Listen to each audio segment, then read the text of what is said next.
Welcome, everyone here in the room and on Zoom. Thank you for joining us. Let's begin with a land acknowledgement, and that is that Western Washington University's main campus is situated on the ancestral homelands of the Coast Salish peoples.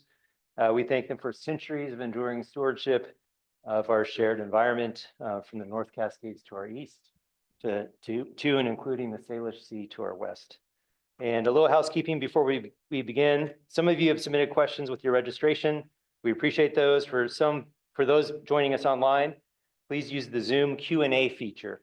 It should be at the bottom middle of your screen to send us questions that may come to mind. We have time built in for questions, and we'll alternate between in-person and online questions and try to answer as many as possible. We also recommend that you use the speaker view as part of Zoom. Okay, let's get started. Our speaker, Ben Joyce, is Senior Vice President and Investment Officer for Wells Fargo Advisors, where he helps clients build, preserve, and transition wealth to the next generation. He also generously does some pro bono work and gives back to WWU, teaching our personal investing class, which is very popular with students. Oh, got some echo. And in fact, there are often long waiting lists for his classes. We are fortunate to have him share his wisdom today, and his commitment to fostering financial literacy is much appreciated. With that, please welcome Ben Joyce. Thank you. So I came up with the topic of owning the world around us when they asked me to speak today. And it's something I've been thinking about for a long time. So I have a lot of thoughts on it, but I'm going to try to keep my thoughts to 50 minutes. I would say for a good portion of my life, I think it's fair to say that my grandma was my best friend, Mom. And I'm proud of that. She was a wonderful person. Mom actually, maybe too much of a best friend. In my early 20s, I was going to my grandma's house all the time, like every week, maybe a couple times a week, and she'd make me food and get me a beer out of the fridge. And so it was kind of a good deal. And one day I went to her house and I said to Mom, hey, there's like a Broadway show coming to San Francisco, why don't we go? I'll treat, I can take you out, And she looked at me and she said, oh, that would be lovely. I think that would be really nice. Or maybe you could find a nice girl your age to take and, something like that. And I was like, okay, message received. Grandma's my best friend, but I need to diversify or broaden out here. Mom was born in 1930. She grew up in the Great Depression. She took many lessons from that. And her first name was Joyce. And so when my eventual grandfather, Don, said to her, if we got married, your name would be Joyce Joyce, she said, I accept. I don't know what was going on, but they hadn't been dating that long when she said that. So they did get married. They worked for the airlines, and Joyce and Don took a cheap or free flight from Chicago to San Francisco. And they decided that San Francisco was so great with the wonderful weather and the cheap wine that they would stay. They settled into San Francisco and they started a life there. And my grandma always wanted babies, so she insisted they have babies, and they had 6 children. So they were raising 6 children in San Francisco. And I think things went pretty fine for a good long time. And at some point, though, in my mother's childhood, my grandfather, who had chosen to be a mailman, delivered his route naked, in the nude. And right around that same period of time, he started seeing visions. His most common vision was of Satan or the devil.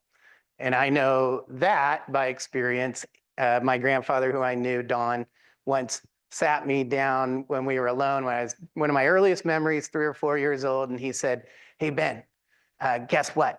And I said, what, Grandpa? And he said, I played chess with the devil today. And I said, did you win? And he started laughing and he said, I did. And I was like, what's the problem? You know, he's winning. But it was hard for the family.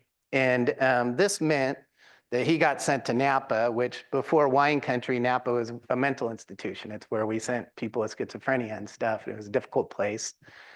And this meant that at age 40-ish, my grandmother, mom, went from being a single or being a stay-at-home mom, housewife, to being a worker. She had to enter the workforce in the late 60s, early 70s, and try to raise 6 kids. She got a job in insurance. She rose in the ranks actually pretty quickly. She did very well at a time when I assume it would have been difficult for a woman to do so. I know that from some of the stories she told me. And at some point, when my mom was 16, she brought me home. She had left my father, and so when my mom was 16, who was my grandmother's 5th kid, she brought me, and I became essentially my grandmother's 7th kid. So she raised 7 of us. Of course, my aunts helped at that point, and my uncles kind of. But my grandmother, mom, raised 7 kids, if you want to include me. And the topic I sent you was ownership. Own the world around you. I'm very grateful that my grandmother took ownership of me at that stage and kept ownership of my mother. And I would say that relatively consciously, she decided to take ownership of a certain part of me, which I would call my philosophy or my spiritual side or my that kind of thing. Philosophy and religion was something that she was talking to me constantly. And I am going to talk about ownership, I promise. I'm going to talk about owning the world around you. But I think one of the lessons from my grandmother, I think the reason she picked that as the thing to focus on with me is because owning the world around you starts with owning you, owning yourself, owning your actions, owning who you're going to be. So she was very interested in religion and philosophy. She had me blessed in a Mormon church.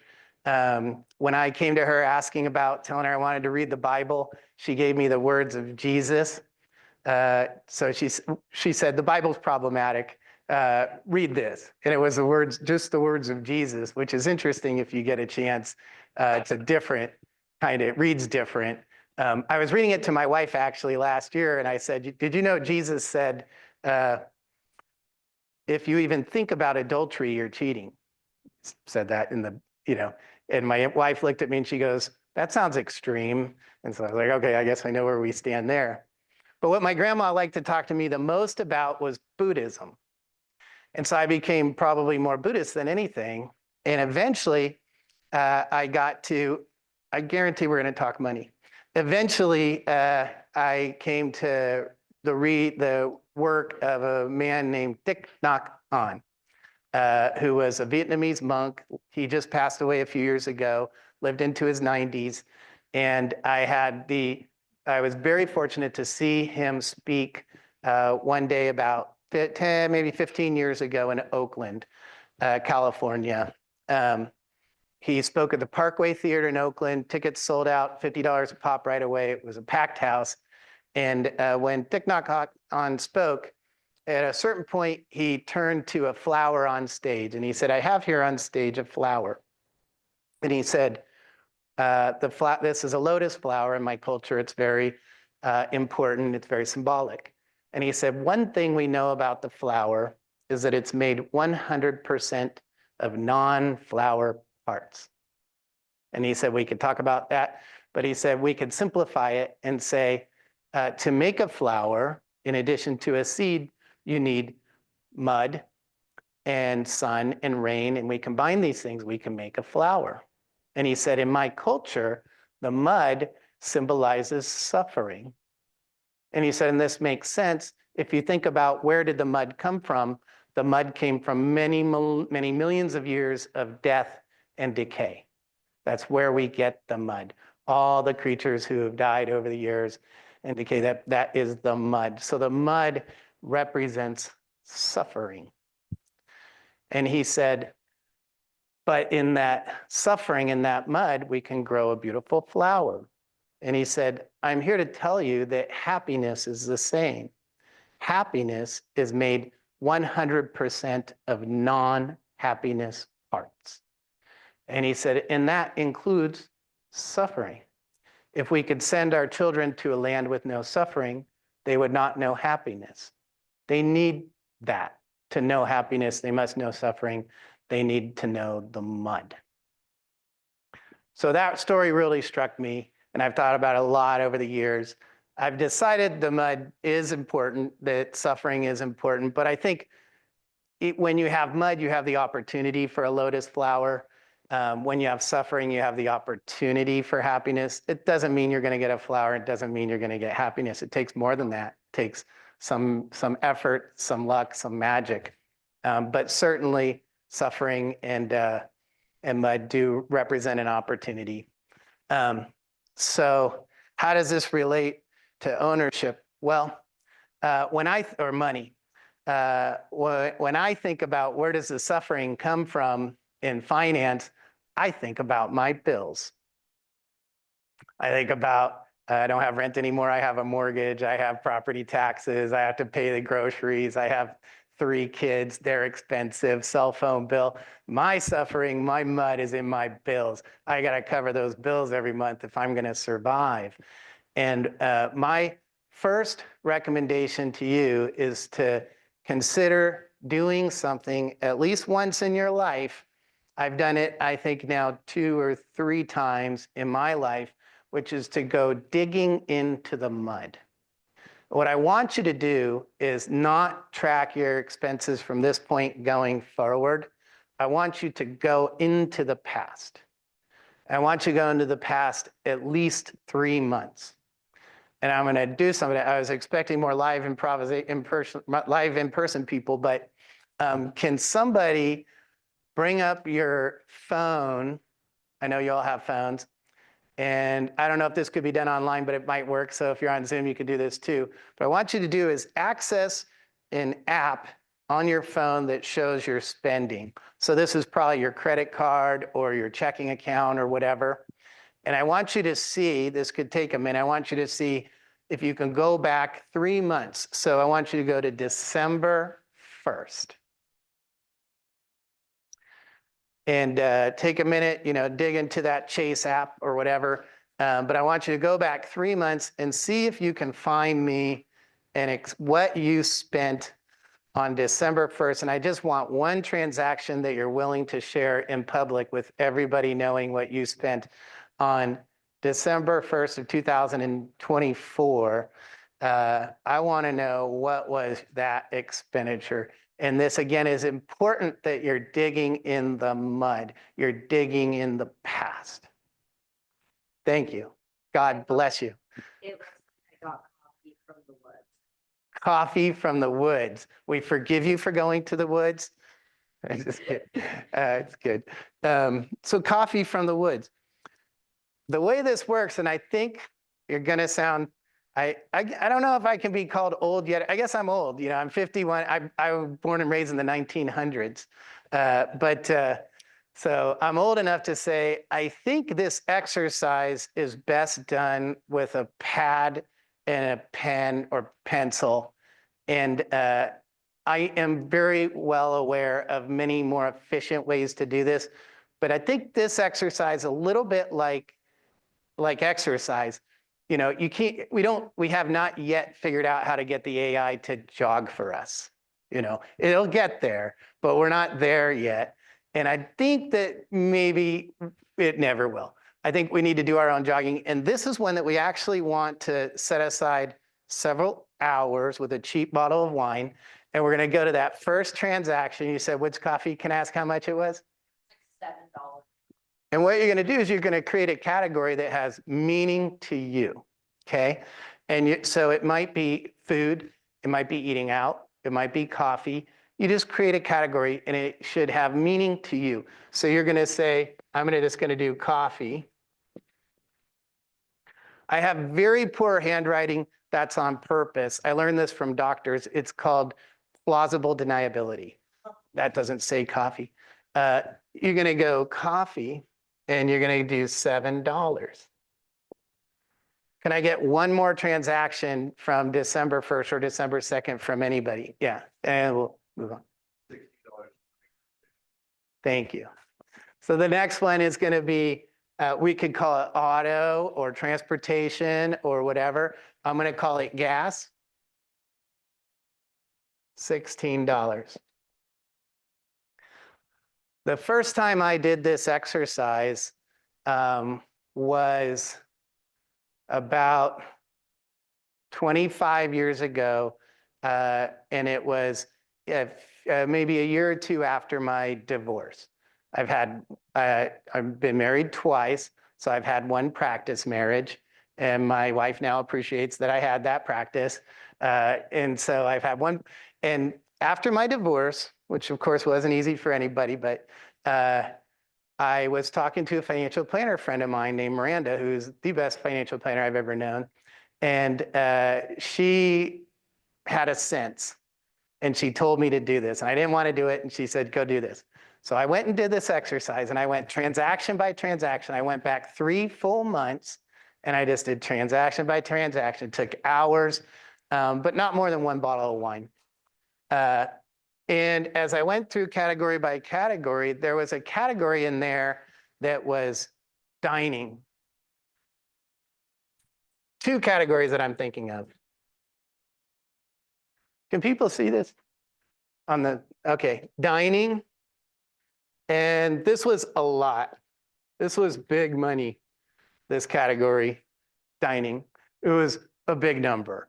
I'm embarrassed to tell you what that number was. And there's another category here. 529 accounts were brand new at the time. And I had a daughter. My daughter, Olivia, is 28 today, or no, this year. And that was nothing, nothing, nothing. And that's when the magic of this exercise started to reveal itself to me. The dining was dating. I was divorced, and I thought the way you date is you take people out to dinner and you pay for dinner and you do all that. I didn't even think about it. That was the tradition. I figured, so I'm trying to move on with my life. I'm dating, I'm spending thousands of dollars on dining every month. And then I had this little girl who was getting nothing put into her 529 education account. And that was happening unconsciously. I liked the kid, but it just happened. And that's why the exercise, why it's important to go into the past. Our actions don't always reflect our values. We're emotional people. We live in the moment. That's probably not going to change. I think when it comes to emotions and stuff, we're better off leaning into them than fighting them. But anyway, going back in time was helpful because I could see that stark contrast. So from that point forward, if you're going to go on a date with me, it was going to be at Muir Beach with a loaf of bread and a cheap bottle of wine. And actually, that was better anyway. So, and then money started going into my daughter's 529, and she didn't end up years down the road have to pay for her her education at UC Santa Cruz. So that's the exercise, digging in the mud. Any questions on the exercise? It's important. I should say, the way to do this is December. And again, if you do it with a pencil and paper, or if you're in a relationship with your partner, it's better.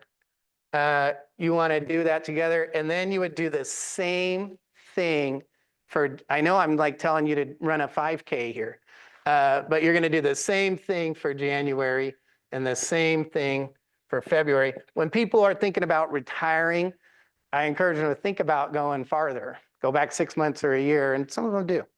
But everybody cheats. They download it from their software and stuff. But I think it's best to do at least 3 months by hand, because when you're entering those transactions, you're thinking about it. It's good to go, Netflix again? I didn't watch Netflix last month. I paid them $15 or $17. I think that's the whole point, But you want to do 3 months. I've been shocked how often 3 months is actually probably enough, even for like projections on retirement planning. You know, a lot of times, I mean, people come to me for retirement planning, and it's like, actually, anybody can retire. The only question is how much you can spend, right? Are you living on $1 a month or $100 a month or $1 million, you know? So 3 months, though, seems to actually be indicative of most people's spending. That'll have the holiday spending, but it doesn't have the property tax or the insurance bill. 3 months actually seems to generally be enough, but more is better. But once you have 3 months, you can get averages and see where your money's going. And I think to make most use out of the exercise, you do start thinking about, okay, you know, where is my money going and where do I actually want it to go? And the best trick there is, because we're emotional, automate what you want. So most financial planners today would say, if this is where you really want the money to go, then Warren Buffett says, you know, pay yourself first. So automate that money from your checking account into the 529 and into the retirement account, into the Roth IRA, into the brokerage account. Automate all that stuff and spend what's left over. So automate your spending, automate your savings, and then spend what's left over. So now, are there any questions on the exercise, online or in person? Yeah. Is there a percentage of money you're trying to help people find? Like, you know, cut your spending by 10%, 15%, 20%. Is there a certain goal you're trying to achieve with it? So the question is there a goal that I'm trying to achieve with this? And specifically, is there like a percentage goal or target we're trying to hit? And I think that might come from rules of thumb, like save 10% of everything you make, that kind of thing. And my answer to that is, I'm not. I don't have a specific target, nothing that I'm looking for. In fact, partly because of my job, I feel like when clients do this, it's very important I don't judge. You know, if your priority is on dining, then your priority is on dining.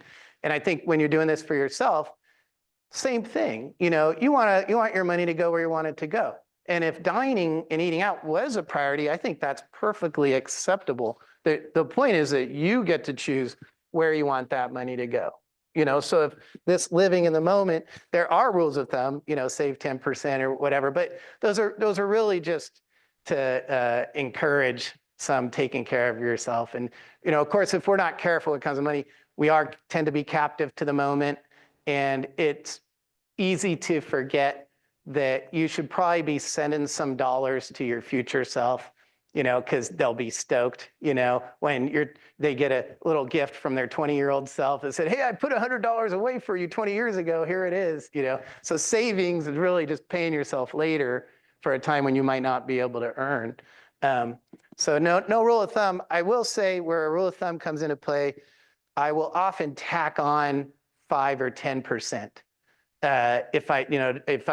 So I'll assume the spending could be 10% higher to adjust for what we're missing. But that would be more like I'm doing financial planning, trying to figure out how much total to save to retire and stuff, which we can talk about, you know. Yeah, no, I think that what I really would hope anyone would get from this exercise more than anything is to know what their spending is, know where they stand, and to verify whether or not their spending is reflective of their values.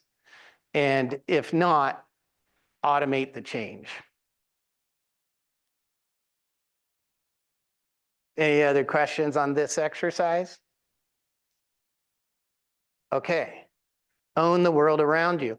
When you do this exercise, I think most people are going to find that their biggest expense, or one of their biggest expenses, is their dwelling or their home or their apartment.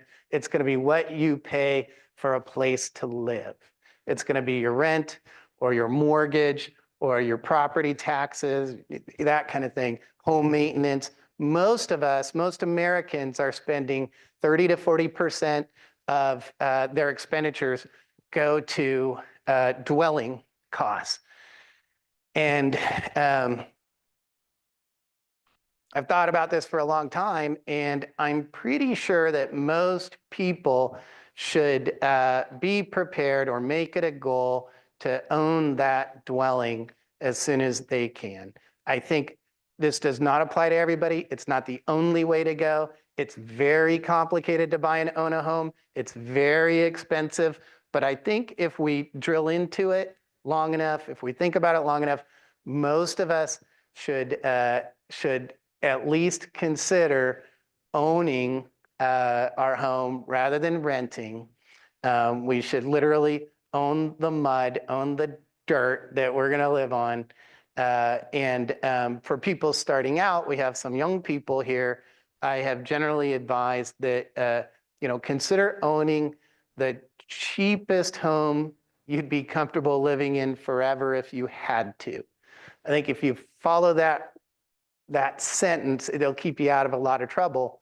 But you want to own the cheapest home, and by the cheapest home, you'd be willing or comfortable living in forever if you had to. And I think that home can be a condo or a townhouse. I think that's actually totally fine. But when we own our dwelling, if we do it right, I think we're actually gaining flexibility. A lot of times the thing that we are worried about there is losing flexibility. But if you, again, do it right through buying that home, you're actually gaining flexibility because you have an asset that you can sell or rent or live in, rent a room. And one very important reason why I want you to own your home is because I worry about this thing they call inflation.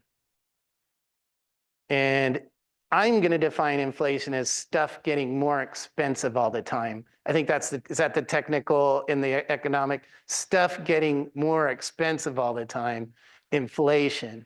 And if you've ever rented an apartment and had them increase your rent, or if you've ever looked on Zillow and found a home you love and looked at it for a couple years and seen that price just going higher and higher, you've gotten a sense of inflation. If you're still eating eggs, you know about inflation. So inflation, well, the home is a good example of this inflation thing and how I think maybe sometimes we need to think about it a little differently. If I don't own the home, it's inflation. It's getting more and more expensive for me to buy it, and this is hard. I'm trying to get by and save and get a down payment. This is difficult. If I own the home and the price rises, is that inflation? Not to me, it's appreciation. When I first stumbled on this idea, my son, who was 9 at the time, heard what our house was worth or something. He goes, I appreciate that, It's appreciation. When you own your home, you just turned inflation into appreciation. It's the same thing, two sides of the same coin. This is super Buddhist. You want to own that home to be hedging your inflation. That's the main reason.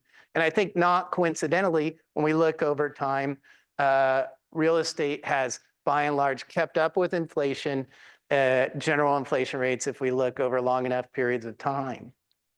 So that's my main argument for owning your home eventually when you can, as soon as you can.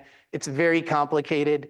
Again, especially for the younger folks, I love doing the pro bono financial planning. It's the most fun time of my week.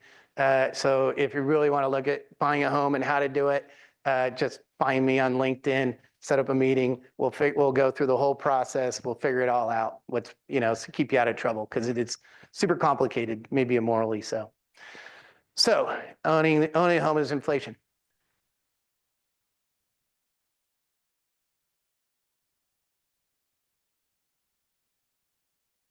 If I buy my coffee from Woods, I thought about this once, Woods, and I still am addicted to Pete's, which is like a Bay Area thing. I need to move on, but because it gets expensive. So if I buy my coffee from Woods, if I won't, I think it must occur to you at some point that maybe we could apply this logic. If we just turned some big part of our expense in that dwelling expense from inflation to appreciation by buying the home, well, then why don't we hedge the risk of coffee rising by, now my first thought on this when I thought about this 30 years ago was I should buy a home with a big basement in a garage, and I'm going to store it with all this stuff. I'm going to just buy coffee when it's cheap and store it. This is going to be my inflation hedge. This was my first thought at 25 years old. I was like, I'll just keep coffee and cereal and toothpaste and toothbrushes. But, maybe I'll even get a car, park a car in the garage, And I was like kind of working out a plan. This is how my mind works. And I went, I'm going to be totally inflation hedged. And then I started to get concerned about my plan. I started going, what about? Like, what about if the basement floods? Or what about if rats get into the cereal? And then I thought, what if in the future people don't use toothpaste? And I just bought a bunch of toothpaste. Things are going to change. So there's a workaround, to that problem. Does setting up auto deducts for savings and retirement accounts count? Or do we need to be more? It counts. I think that counts. I think actually there's a danger in being intentional.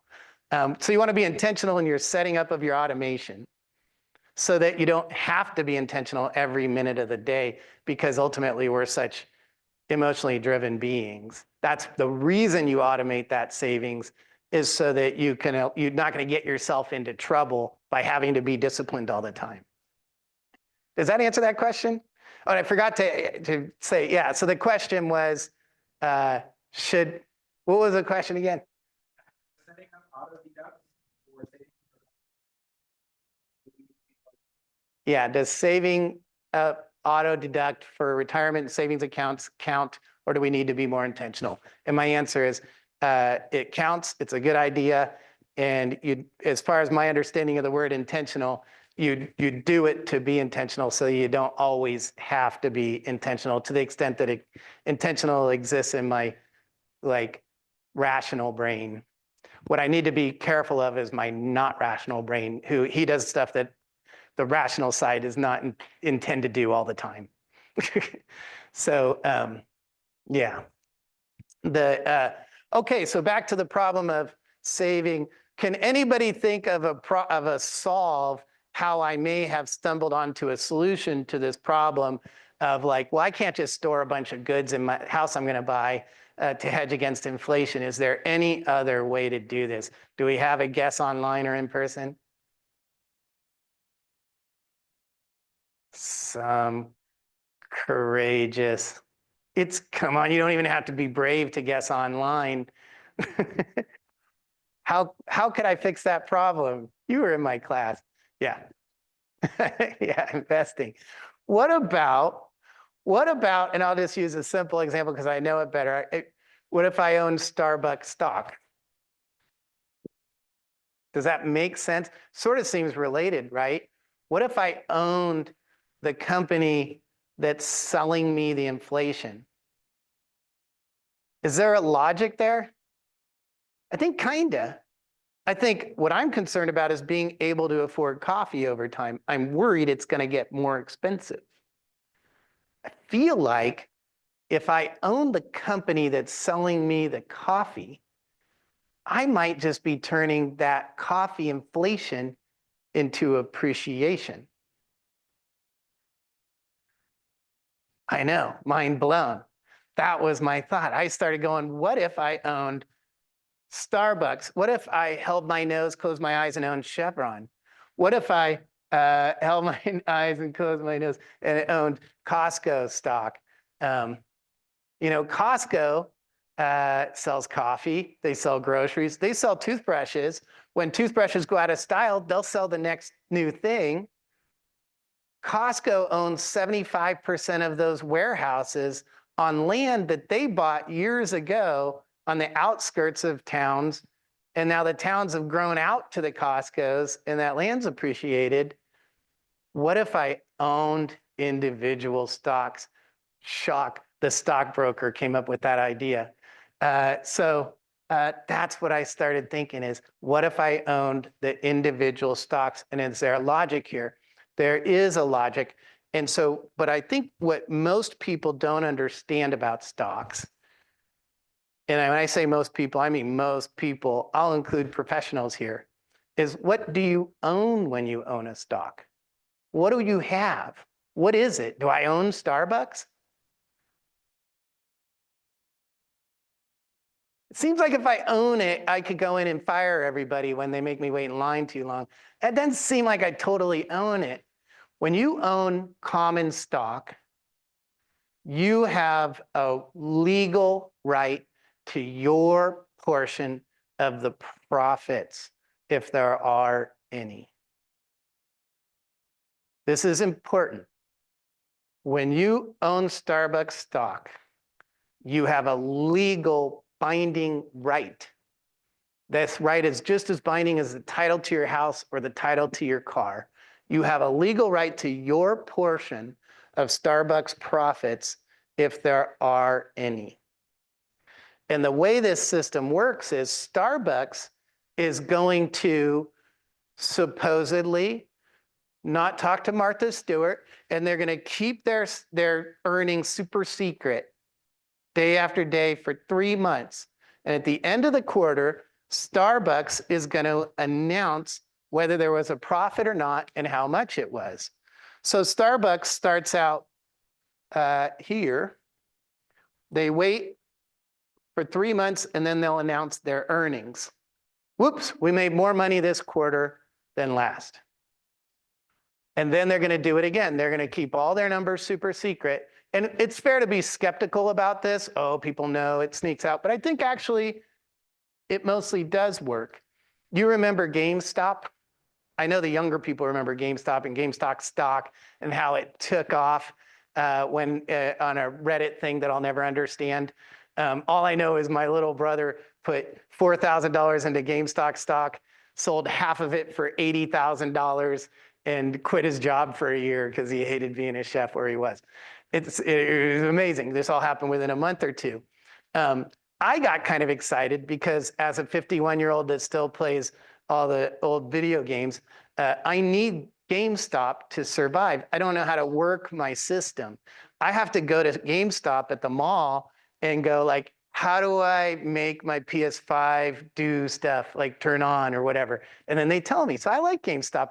I got excited because I knew they've been struggling financially for a long time. And I said, you know, their stock's going through the roof. They own what's called treasury stock. GameStop has its own stock of its own self, right? And so GameStop could sell all their stock and buy every mall in America, and they don't have rent anymore. This is great. I'm still going to have help with video games. Did they sell all their corporate stock? No. The SEC, do we still have an SEC? As of today, I think we still have an SEC. The SEC said, no, you cannot sell your stock because we are mid-quarter. They said, we're here. You're supposed to announce here, and it would be unfair insider trading. You're privy to information that hasn't been announced. So GameStop got all the information together until the SEC will put it out there, we'll give it a day, and the SEC really clamped down on it. They were really adamant, no. So GameStop's still there, they figured something out, but they were not allowed to do that. So we try to make this work so that every quarter, these earnings are announced.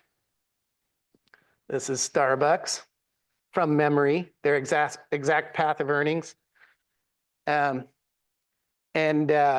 So over time, we're tracking these earnings.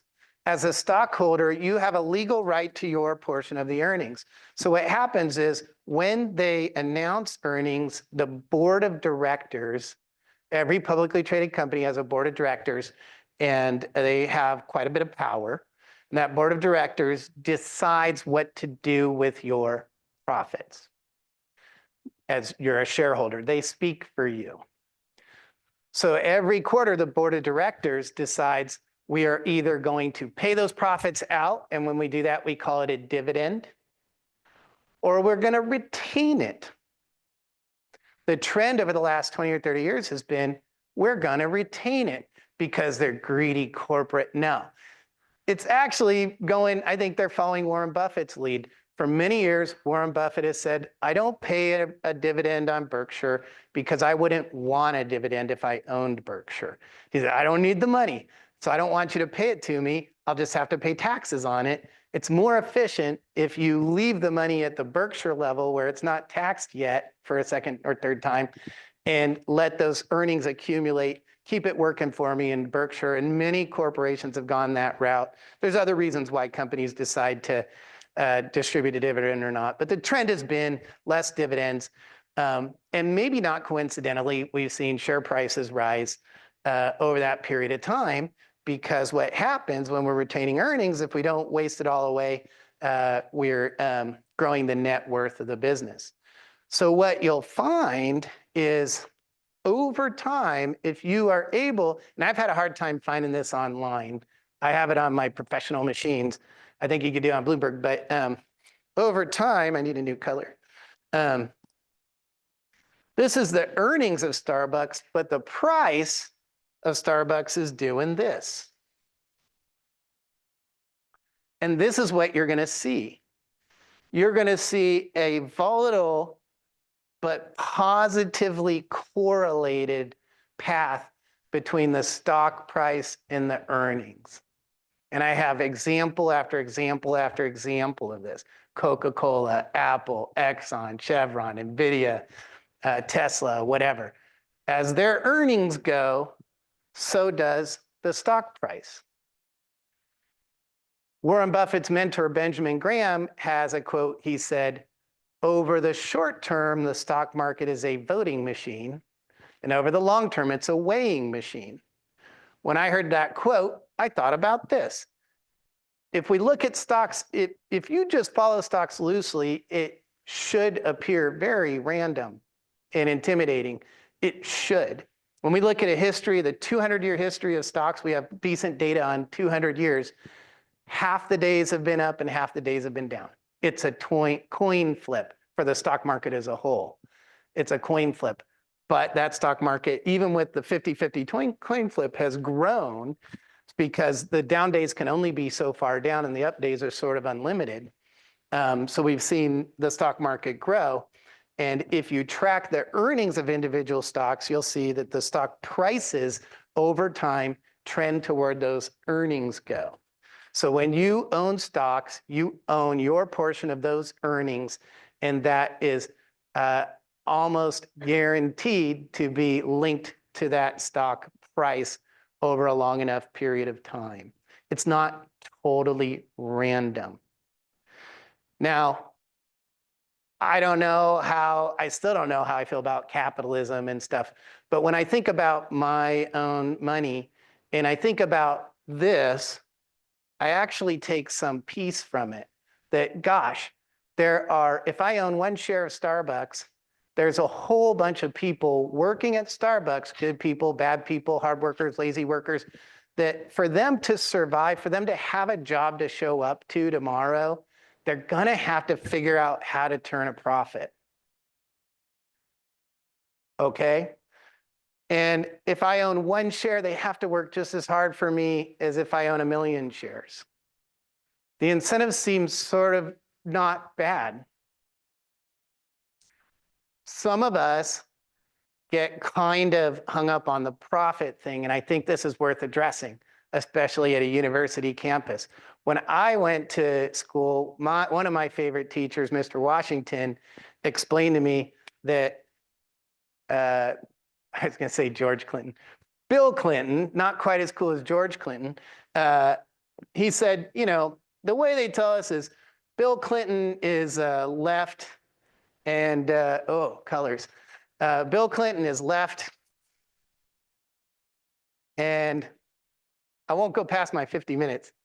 George Bush is right, left and right, Democrat, Republican. And he goes, that's a load of, I can say bullshit. This, because Mr. Washington would say bullshit. He'd say, this is bullshit. Bill Clinton is right, and George Bush is farther right. This is the line. This is Bill Clinton. This is George Bush. He said, you're being sold a bill of goods. You live in a capitalist society that's controlled by money. And he really made me super socialist. So I was super socialist. And that's part of the reason I went to Wall Street, was I was like, I want to learn about the jungle so I can burn it down, not literally. And then I fell in love with it. It's so weird. I'd like to talk to Mr. Washington again. I think there is an answer that maybe brings both sides together. He got me reading, which I still love, the Communist Manifesto by Karl Marx. I almost said Karl Marx. And I loved it. I really, and to this day, it's a lot of proletariat stuff, but still, I think, Karl Marx made some very relevant points that we see today. There are problems with capitalism. Basically he said, look, there's a lot of things about capitalism that works, but you are always going to run into a conflict between the owners of things and the not owners of things. And that's going to cause conflict and war and problems, and we can do better and we should do better because you're not going to get away from this. You're also going to get problems with pollution and things too. Karl Marx was very insightful, and I think he was totally right about a lot of what he said.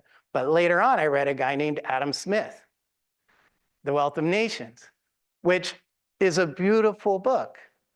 Almost as beautiful as A Theory of Moral Sentiments. Adam Smith was not an economist. We didn't have that yet. He was a philosopher that said, made observations about the world. And what Adam Smith observed was what people do. He said, so where Karl Marx has a lot of shoulds and valid shoulds, Adam Smith, I don't think the word should appears once in The Wealth of Nations. There's no should. It's a is. This is what people do, and isn't that interesting? And the observation that stood out to me is he said, I've never seen dogs specialize in trade. This seems to be a unique human thing. Again, he's a philosophy teacher at the University of Edinburgh.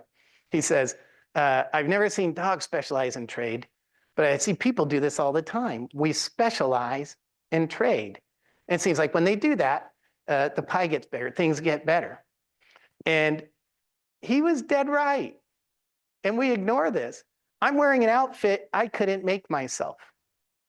My wife I would say it's not an outfit. I'm wearing clothes.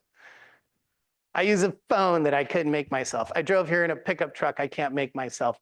And 99% of the world lives that way. If you have a good pair of shoes and pants and clothes, you're probably wearing and using stuff that you couldn't make yourself. That's the fundamental thing that's going on. That's the economy, and that's not going to change. Trump or Biden can't screw that up for very long. They could wound it, but not mortally, I don't think. So Adam Smith. So anyway, so I would say I would have an open mind to this, and there may be a meeting of those two worlds today in the world we live in. And I'll wrap it up on this. In 1975, a man named John Bogle started a company called Vanguard. If you're normal, you're thinking Vanguard, Fidelity, Merrill Lynch, American Funds, they're all the same. I argue Vanguard is very different. I don't work for Vanguard, I'm just a fan. And it's different because John Bogle said, wouldn't it be neat if people could own the whole market at a very low cost? And I don't know that he made this point specifically, but he thought that definitely we don't necessarily need people trading.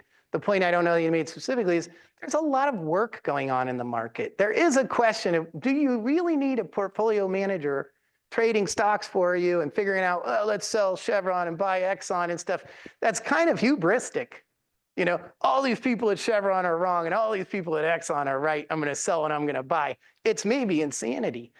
When you own the market passively through the index fund that John Bogle created in 1975 with Vanguard's S&P 500 index fund, there's a heck of a lot of work going on there. There are a lot of people. And now you've gone beyond just picking Starbucks and Chevron. You own the whole market. You own that world around you.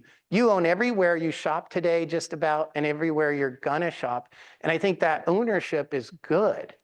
One thing that signals how special John Bogle was is that when he created this, he didn't make it a publicly traded company that he could own shares in and pass down from generation to generation of Bogles. He didn't do that. When he created the Vanguard SP 500 Index Fund, he immediately converted ownership to the shareholders, to the people that buy the fund. When you buy a Vanguard fund, you're a part owner. Vanguard is customer owned, which is weird. They're like REI, right? They're customer owned. This is highly unusual. Most of Wall Street doesn't do stuff like this. He gave up all the upside that he could have in Vanguard. And I really believe it's because he actually wanted to create something good. Warren Buffett has said that centuries from now, there will not be, people will have forgotten about him and what he's done, but there should be a statue in Times Square of John Bogle. Buffett's a fan. That's what John Bogle did. And so what I mean is he created the index fund, which today has evolved a little bit. And I'll wrap up on this. You can today buy the a little bit of just about every publicly traded stock in the world for almost any amount of money. I'm talking like $100 by opening a Vanguard account, and you buy ticker symbol VT.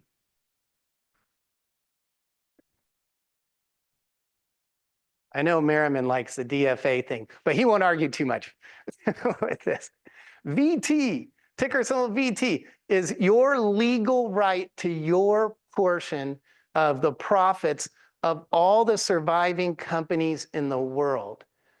Taiwan Semiconductor, Novo Nordisk that makes, does anybody know what Novo Nordisk makes? Ozempic. Yeah, I was trying to figure out, can I add that to my cocktails? Or is it like a Ozempic and the Wegovy, right? Or, no, yeah, Wegovy. Yeah, you own your portion of you have a legal right to your portion of the profits of all this publicly traded stocks, just about all the publicly traded stocks in the world. And if you look at that, or the S&P 500, you're going to find it exhibits the same behavior. If you look back over decades, it follows this, that will follow the earnings of all those companies over time. And it's even more powerful than owning a Starbucks or a Costco, because you own all the companies that survive. You're not overly exposed to the companies that don't survive. And you get all the new companies that roll in. The person that bought the Vanguard S&P 500 Index Fund in 1975 and never made another transaction or did another thing, picked up shares of Apple in the 80s, picked up shares of Microsoft in the 80s. They picked up shares of Amazon when they came public. They picked up Google. They picked up Tesla. Maybe they'd like to drop Tesla. They passively came to own everything in the world as it evolved. This is super powerful. This is the opportunity for the proletariat to start to become the bourgeoisie. And who doesn't want to be a little bourgeoisie? The only problem you'll find, okay, I promise I'm wrapping up now, is it's going to go up and down. As the world evolves, that fund's going to do this. And this is where people get hung up. If you look at the 200-year history of stocks, you're going to see a very clean bell curve. And now let's learn how to calculate standard deviation. Just kidding. You're going to see a pretty clean bell curve. The average return of this stock market, global or US, even global, 10% per year. For reasons, and that's because the average profit margin of surviving companies over time, both publicly traded and privately held, has tended toward 10% per year. Over time, it's matched, and it should, because that's what you own.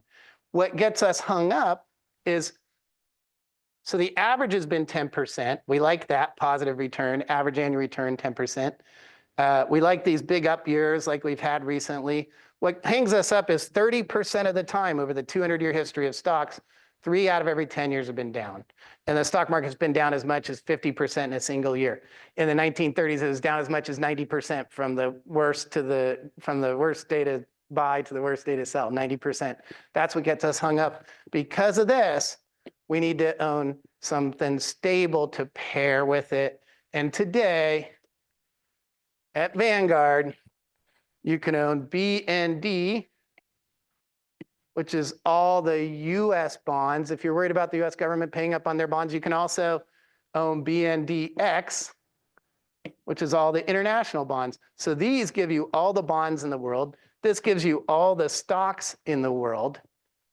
And the proportion I recommend is for younger people, hold your breath, put most of it in here, be ready to work 1 or 2 jobs. I'm sorry, I'm working on this, but definitely be adding something to this, building up your cash emergency fund. But I think the goal, the target should be by the time you're gonna retire, by the time you're gonna be financially independent, retire early, you want between 2 and 10 years of spending in cash and bonds. Or basically, if you have between 2 and 10 years of spending in cash and bonds or stable assets, or if those words mess you up, cash and CDs, maybe cash and annuities, stable assets, 2 to 10 years of spending, it's a big number, paired with your stocks, I think you'll do okay. But that's the goal. That's what's going to get you through most of those negative times. So own the stable assets too. That's all I've got.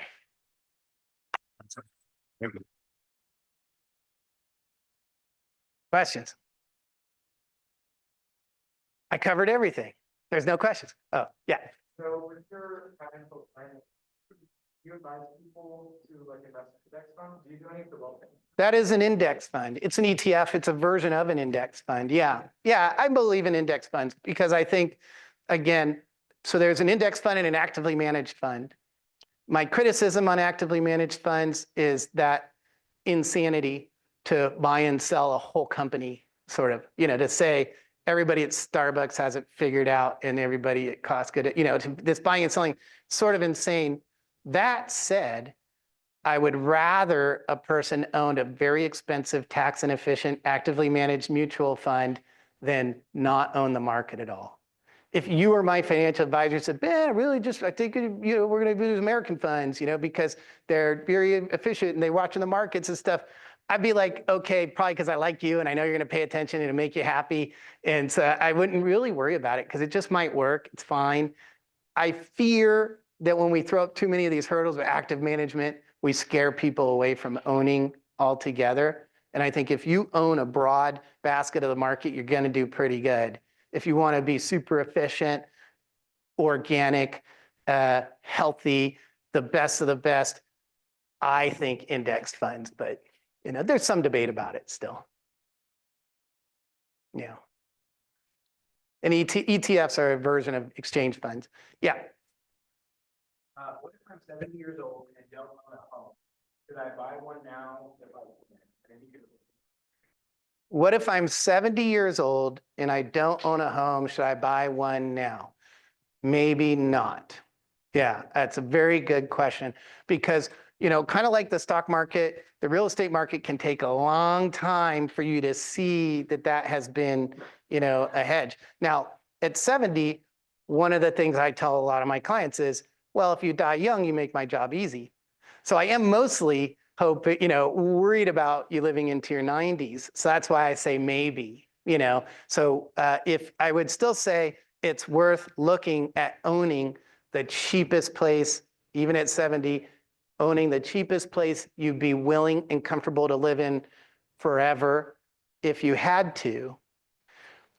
That same rule of thumb, I think, still applies because I am worried about the rent, that rent increase 10 years, 20 years from now. But if you have a good deal, if you're living in in-law units with the kids or something, of course it's always specific, I don't think it's absolutely necessary if you have somehow eliminated that risk of being priced out of your own dwelling. But I will admit, the older we get, the less valuable that owning your dwelling looks. And I've actually had several clients now 25 or 30 years into it where they got into their 80s and I'm going, I don't know if you really need to own this house anymore, or especially the rental properties, where I go, it's not liquid. So you're just getting the rent. If you would like to do a few more cruises to the Antarctica and stuff, maybe we just sell that rental property, or maybe even sell the house because, maintenance costs. We definitely are seeing maintenance costs go up. I think that's a global warming thing. As a rule of thumb, we usually say 1 to 2% of the home value. Assume that if the house is $1 million, assume $10,000 to $20,000 a year in maintenance. And we're seeing people hit that a lot with more trees falling and flooding and stuff. Anyway, long answer. Any other questions? Yeah, It's not long of an answer. you've gotten to know me. Fact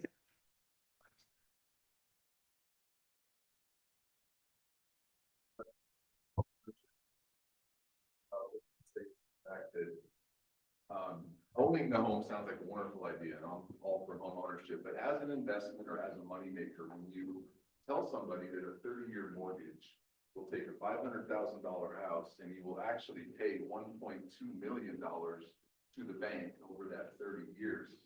And then you try to explain how, as an investment, that the house needs to be $1.21 million to actually see any profit. And let's say your mortgage was $3,000 a month, and you could have rented for $1,500 a month, and you take the same $1,500 and use the stock market. Do you see any pros and cons, or any good and bad to being a renter and taking the same money that you would pay to the bank at usually a lower rate for your housing than owning a home, and using the markets long term to actually be more successful? So I'll summarize as the question being, is there not an argument that it can be better off financially to rent versus owning, especially if we're going to borrow from the bank and pay hundreds of thousands of dollars in interest on that mortgage? Is that a fair summary? And yeah. Yeah, I will say that my assumption on real estate growth is 5% a year if we're lucky for residential real estate that we own. My assumption on stocks over a long period of time is 10%. And if you run it like on a financial calculator, those two numbers, that 10% is going to ramp up pretty quick with the power of compounding. So you absolutely cannot rule out the idea of, hey, if I can rent for $1,000 a month, and I'm comparing that to a mortgage and property taxes and home maintenance of $4,000 a month, and I'm going to put that $3,000 in the market instead, I bet you that wins financially on paper. I've learned the hard way a few times. We don't live our lives on paper. So you want that to really fit how you want to spend your days, but definitely there's an argument there.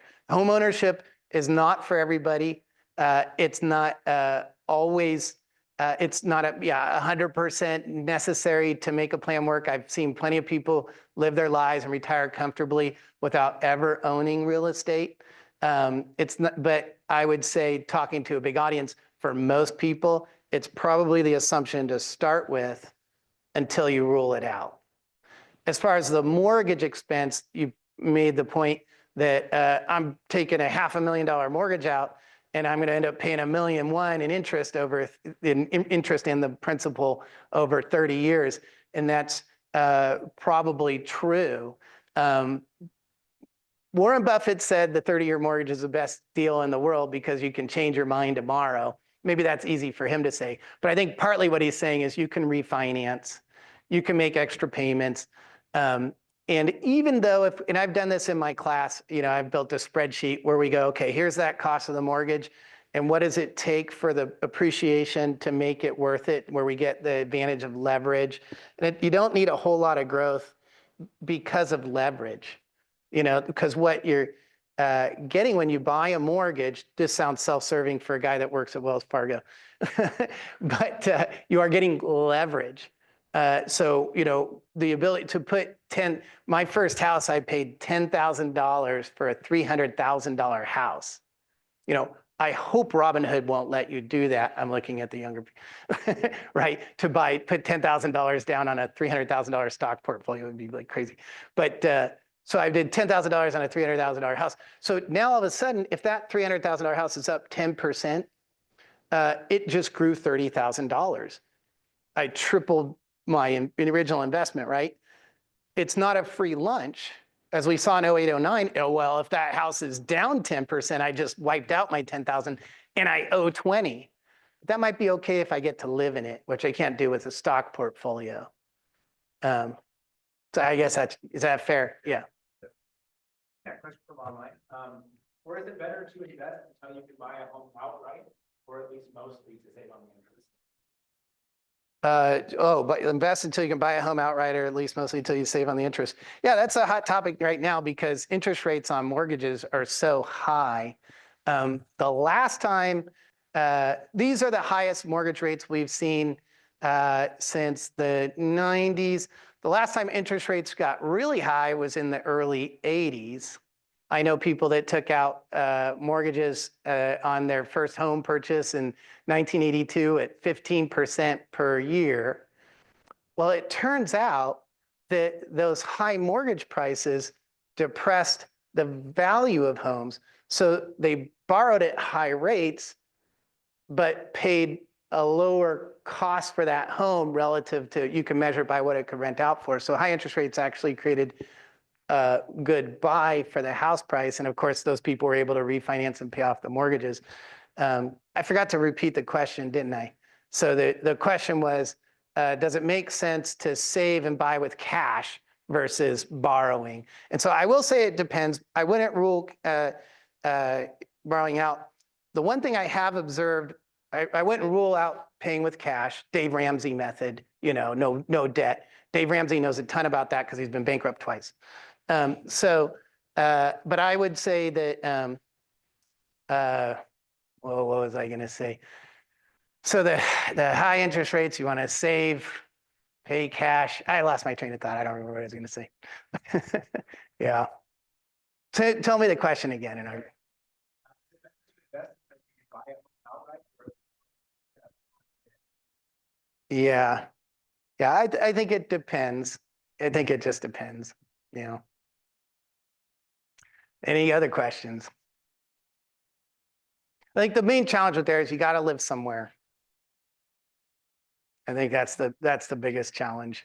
But if you can pay cash, I know what I was going to say. The problem with debt. So I do think this doesn't get talked about enough, which is some of my Buddhist teaching teaches me to be in the moment. We've all heard that. I think that's gone full Western now, right? Be in the moment, be in the here and now. And I think it's really true. If I can be here in the moment, actually listening to the question, for instance, I can perform better, okay? I think debt is detrimental to that. I think when I borrow, it will eventually pull me out of the moment. I think when I take out a loan or charge up a credit card or get a car loan or a home loan, I think when I get my statement, it's a reminder of what I did. And I have to second guess myself every time I get that statement. Should I have bought this house? Should I have taken out this loan every month? Should I have bought this car? Was the right thing? Should I have bought that mountain bike on a credit card? Every month I'm second guessing myself, which is pulling me out of the moment. I'm thinking about the past. And I think psychologists will say if we think about the past too much, we can have a tendency toward depression. To make it even worse, I'm thinking about the mortgage. I got 30 years of payments ahead of me, 360 payments. I got how much that I owe? $500,000. How am I ever going to pay that? It brings me into the future. And I think psychologists will tell us if we think about the future too much, we can have a tendency toward anxiety. So depression, debt almost by design is going to lead many, many people into this bout between depression and anxiety. And I think that is definitely something to take into play. Again, we have to understand our emotions because they're not going away. So, you can rationalize it and go, well, my spreadsheet shows I make more money on the but you don't live your life on paper. So I think that's definitely something to take to heart. And so for the person that said, yeah, I would be pretty depressed looking at that bill. I'd be pretty anxious. I know me, it's like the person saying, I think that maybe is a little like alcohol, not too much. So I think that person should probably wait, and not borrow, be very careful, yeah. And my wife's like that. We make a good pair because I probably borrow all day, but yeah. Are you, okay, is that your signal? Yeah. And thanks to Ben for a fascinating talk. I appreciate it. Sure. So thank you, and from all of us at Western and the Merriman Financial Literacy Program, we want to thank you for joining us today. And I want to also thank the WW Alumni Office for their partnership. And of course, we'd like to thank those of you who choose to support the program as part of this webinar. And the recording of the webinar will be emailed in the next few days. Thanks again. Thanks.